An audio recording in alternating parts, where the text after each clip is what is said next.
السلام عليكم ورحمة الله وبركاته.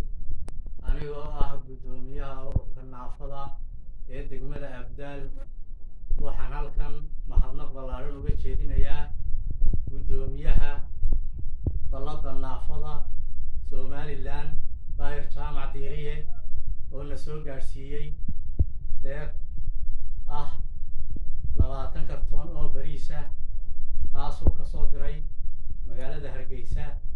runtii gudoomiyahaasi waa gudoomiyaha dadaalaya waa gudoomiyaha qura ee Somaliland oo dhan koobay goob kastaba gaadhay wuxuu helaba gaarsiiya.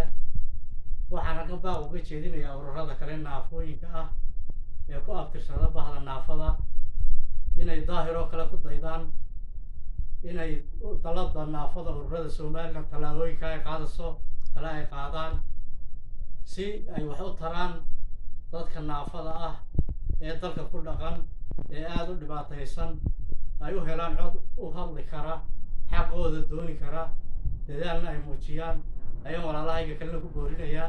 daahirna waxaan leeyahay daahiro walaal waxaad qabsatay waajibkaagii waxaan ku leeyahay shukran calaa waajib dadaalka sii wad degmadayada iyo degmooyinka la midka kale ee naafada badankoodu gaadhina aad ha looga warhayo. walaalo badan waxa jira aad u jilicsan aan markaa u baahataana kliigkooda aad arki doontaan insha Allah biidmi raxmaan waan idin soo tusi doono.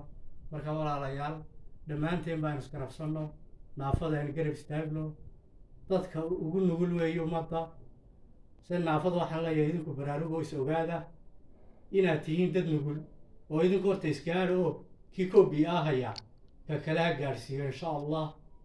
السلام عليكم ورحمة الله وبركاته.